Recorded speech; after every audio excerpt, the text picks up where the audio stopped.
Они не пропускают. На вопрос, вы знаете, что в базе не все сейчас отражаются почему-то. Говорят, знаем. Я говорю, значит, пропустите при наличии документа? Говорят, нет. Я прошу сюда следственно-оперативную группу для того, чтобы заявление накатать на них. Отлично, спасибо большое. До свидания. Это был ЦУ ДВД. Итак, господин президент, я продолжаю рассказывать о том, что творится у нас тут. Я просто могу даже сказать в городе Чимкент. Итак, он приносит домой, этот человек, да, не копивший ничего. И у этого человека еще есть кредиты даже. И сейчас просто, да, там я понимаю, дали какие-то поблажки, 42 500, там дали каникулы какие-то, обещали при этом каникулы не просто дать каникулы, а еще испортить всем кредитные истории. Ну, то есть, как бы вы не платите, да, пользуйтесь этими благами, да, ничего. Ну, мы вам попортим вашу историю.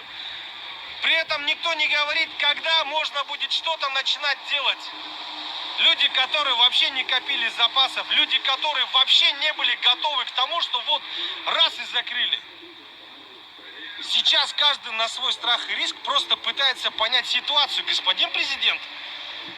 А вы не хотите своим вот людям, да, вот этим вот подопечным Тургумбаева объяснить через прямой эфир или, не знаю, какой-то официальный указ издать?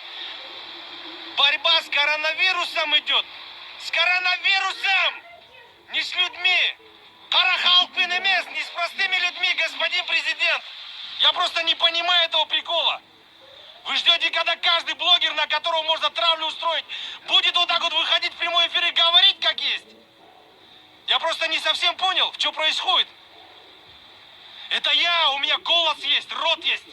У меня мозги на месте, я могу говорить. А вы знаете, сколько таких, которые по домам просто сидят? Да они боятся что-то сказать. Для них конфликты с полицией — это смерть и подобное. Он единственный кормилец. Он хочет сказать, он не может. Полицейский может его оскорблять, материть, унижать его. Послать может полицейскому в шапалах. Дай, тебя закроют, тебя засудят, тебя загниешь в тюрьме. Вот такое у нас положение, господин президент. Я просто не понял, почему доводите людей. Откройте на моем номере официально горячую линию. Поставьте прослушку, послушайте, что творится. У меня телефон сутками разрывается просто. С границ сколько люди звонят, сколько камазистов звонят, плачут. Они заехать не могут. Продуктов нету, не везут люди сюда.